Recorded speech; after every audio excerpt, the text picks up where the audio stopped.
नमस्कार, जय हिंद, वंदे मातरम। दोस्तों आइए देखते हैं आज की उत्तर प्रदेश की 2 नहीं, 4 नहीं, 5 नहीं बल्कि पूरे 25 बहुत ही महत्वपूर्ण सेलेक्टेड और इम्पोर्टेंट काम की खबरों को सिर्फ 5 मिनट में, जिसमें आज की यूपी की बड़ी घटनाओं के साथ साथ मौसम विभाग पर नजर डालते हुए आम आदमी के लिए राहत भरी खबर को देखते हैं। तो घड़ी में 6 बजने से पहले चैनल को सब्सक्राइब नहीं किया तो जरूर करें ताकि ब्रेकिंग अपडेट की जानकारी आपको मिल सके।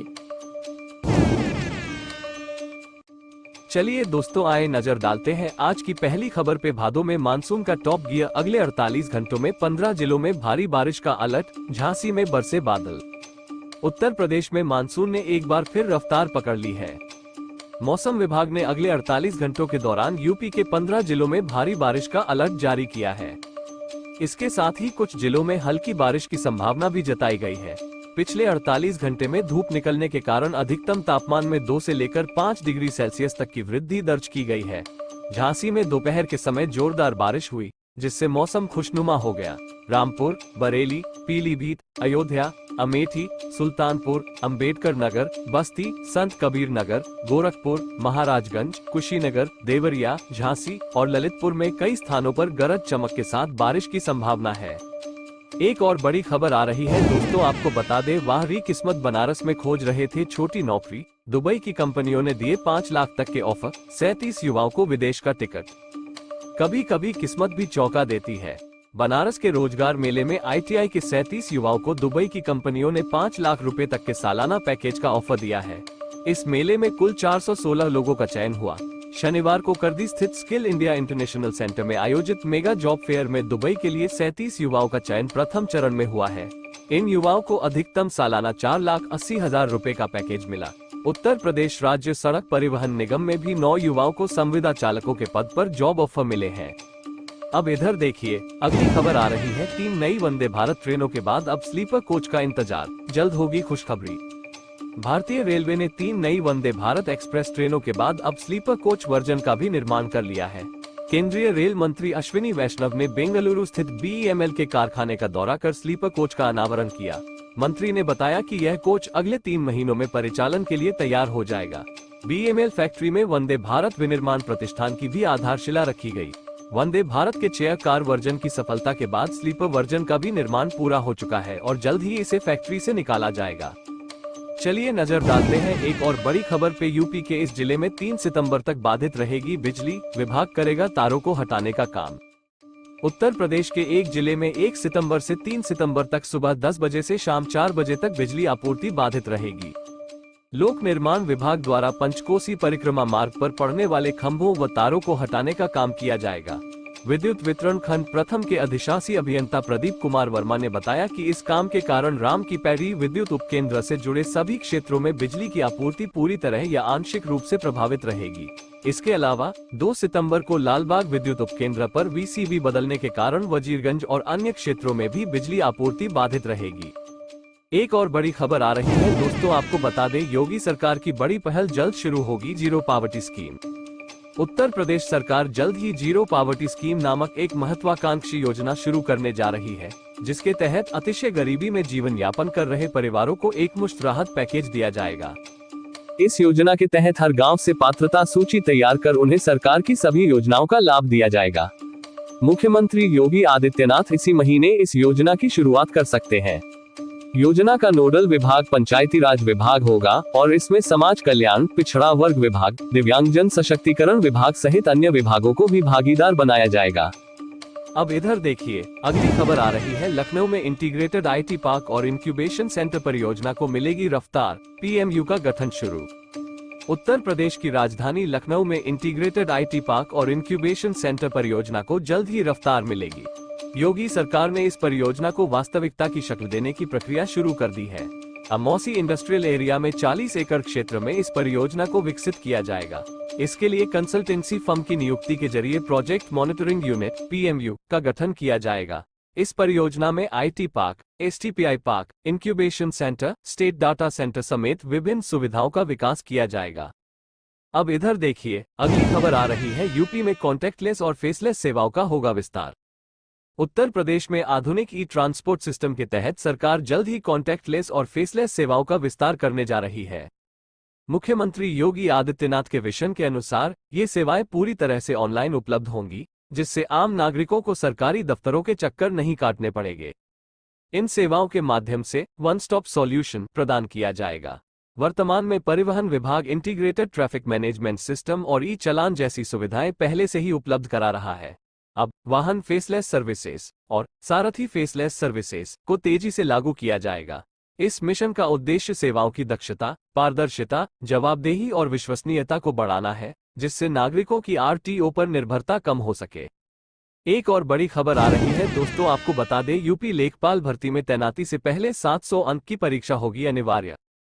उत्तर प्रदेश लेखपाल भर्ती परीक्षा 2022 में चयनित अभ्यर्थियों को तैनाती से पहले 700 अंक की परीक्षा पास करनी होगी, जिसमें 50% अंक प्राप्त करना अनिवार्य है। ये परीक्षा 1 साल के प्रशिक्षण के बाद आयोजित की जाएगी, जिसमें 6 महीने कक्षाएं और 6 महीने क्षेत्र में प्रशिक्षण शामिल होगा। यूपीएससी लेखपाल भर्ती में कुल 8085 पदों के लिए 7897 परीक्षार्थियों का चयन किया गया था। वर्तमान में कार्यशैली में बदलाव के कारण लेखपालों की जिम्मेदारियों में भी बदलाव हुआ है, इसलिए उन्हें इस नई कार्यशैली के अनुसार प्रशिक्षित किया जाएगा। प्रत्येक मंडल में एक प्रशिक्षण स्कूल स्थापित किया जाएगा, जिसमें जरूरत पड़ने पर स्कूलों की संख्या बढ़ाई जा सकती है। चलिए नजर डालते हैं एक और बड़ी खबर पे। 18 महीने में तैयार होगा अत्याधुनिक कलेक्टरेट भवन। उत्तर प्रदेश के कलेक्टरेट परिसर में आधुनिक सुविधाओं से युक्त 2 6 मंजिला भवन के निर्माण के लिए भूमि पूजन का आयोजन किया गया। इस भवन को अगले 18 महीनों में तैयार करने की योजना है, जिसमें कुल 19 विभागों को शिफ्ट किया जाएगा। ये भवन 240 करोड़ रुपए की लागत से बनेगा, जिसमें जिलाधिकारी कार्यालय, सभागार और पुलिस ऑफिस जैसी सुविधाएं शामिल होंगी। इसके अलावा यहां 500 कार और 500 दोपहिया वाहनों के लिए पार्किंग की सुविधा भी होगी। भवन में 300 व्यक्तियों की क्षमता वाला ऑडिटोरियम और 14 लिफ्ट्स लगाई जाएंगी। अब इधर देखिए, अगली खबर आ रही है। यूपी की यूनिवर्सिटी में फेल पास घोटाला, 8 कर्मचारी रद्दा पर। उत्तर प्रदेश के छत्रपति शाहूजी महाराज विश्वविद्यालय में चल रहे फेल पास घोटाले का खुलासा हुआ है, जिसमें 50,000 रुपये के बदले छात्रों को फेल से पास किया जा रहा था। इस घोटाले का मास्टरमाइंड शिव कुमार श्रीवास्तव था, जिसे पुलिस ने गिरफ्तार कर लिया है। इस घोटाले में विश्वविद्यालय के 8 कर्मचारी भी शामिल थे, जिनमें से 3 की गिरफ्तारी हो चुकी है, जबकि एक अभी फरार है। पुलिस इस मामले में जांच कर रही है और अन्य संदिग्धों की तलाश जारी है।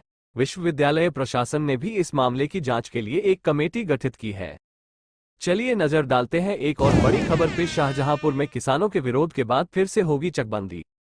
शाहजहांपुर के सिकंदरपुर कला गांव में किसानों के विरोध के बाद प्रशासन ने दोबारा चकबंदी कराने का निर्णय लिया है। पिछले 22 वर्षों से लंबित इस प्रक्रिया में अनियमितताओं के आरोप लगे थे, जिसके बाद एडीएम न्यायिक ने नई जांच रिपोर्ट के आधार पर चकबंदी को फिर से कराने के निर्देश दिए हैं। इस मामले में 4 कर्मियों के निलंबन की कार्रवाई भी हो चुकी है।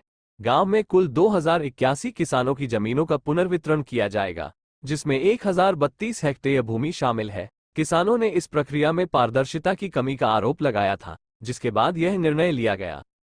अब इधर देखिए, अगली खबर आ रही है। बांग्लादेश में अस्थिरता के कारण भारत से डीजल और बिजली की आपूर्ति ठप। बांग्लादेश में पूर्व प्रधानमंत्री शेख हसीना को सत्ता से हटाए जाने के बाद से जारी आंतरिक अस्थिरता के कारण भारत से डीजल और बिजली की आपूर्ति बाधित हो गई है। इसके साथ ही वहां निर्माणाधीन सभी विकास और ढांचागत परियोजनाएं भी रुक गई हैं। भारत बांग्लादेश के सीमावर्ती इलाकों में द्विपक्षीय कारोबार भी प्रभावित हो गया है और कारोबारियों को आवाजाही में मुश्किलों का सामना करना पड़ रहा है। भारतीय विदेश मंत्रालय के प्रवक्ता रणधीर जायसवाल ने बताया कि वहां की स्थिति स्थिर होने के बाद ही ये सभी प्रोजेक्ट्स दोबारा शुरू किए जाएंगे।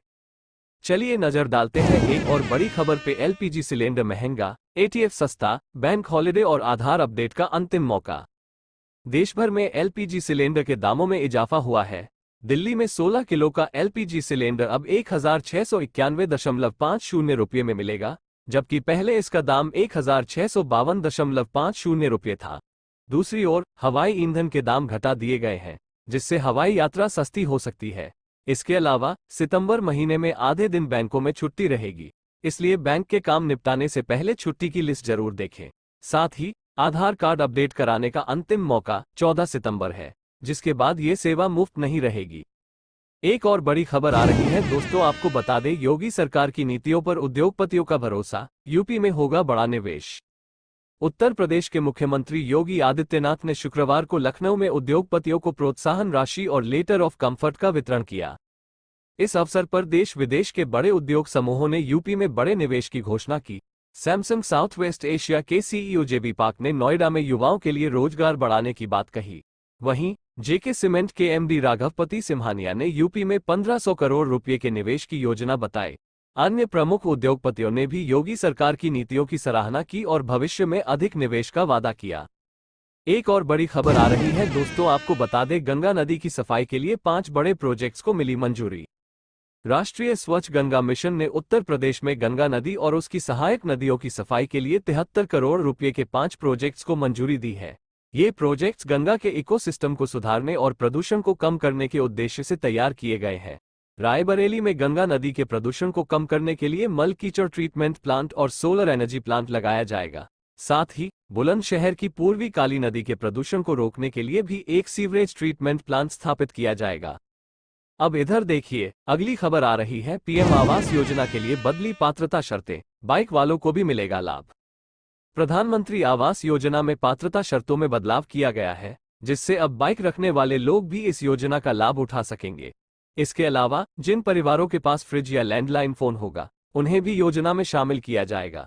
अब तक केवल 10,000 रुपये महीना कमाने वाले ही इस योजना के लिए पात्र थे, लेकिन अब 15,000 रुपये कमाने वाले भी इसका लाभ ले सकेंगे। चलिए नजर डालते हैं एक और बड़ी खबर पे। चकबंदी में लापरवाही पर सीएम का हंटर, 28 अधिकारियों पर गिरी गाज। उत्तर प्रदेश के मुख्यमंत्री योगी आदित्यनाथ ने चकबंदी मामलों में लेटलतीफी, लापरवाही और भ्रष्टाचार पर सख्त कदम उठाए हैं। 8 मंडलों के 28 चकबंदी अधिकारियों पर कार्रवाई की गई है, जिनमें से 3 को निलंबित कर दिया गया है। कुशीनगर के चकबंदी अधिकारी संतोष कुमार को लापरवाही के कारण निलंबित किया गया, जबकि जौनपुर के एक अन्य अधिकारी पर भी अनुशासनिक कार्रवाई के निर्देश दिए गए हैं। गोरखपुर के उप संचालक को पद से हटाने के लिए भी आदेश जारी किए गए हैं। तो दोस्तों, ये थी आज की कुछ महत्वपूर्ण खबरें और जानकारियां जो आपके लिए बेहद उपयोगी साबित हो सकती हैं। ऐसी जानकारी आपको शायद और कहीं एक साथ न मिल सके, इसलिए रोज की ताज़ा खबरों के लिए हमारे चैनल को सब्सक्राइब जरूर करें और वीडियो को लाइक नहीं किया तो लाइक करें। साथ में अपने जिले का नाम कमेंट में लिखें, ताकि आपके जिले से जुड़ी हर जानकारी आप तक पहुंच सके। धन्यवाद। जय हिंद। जय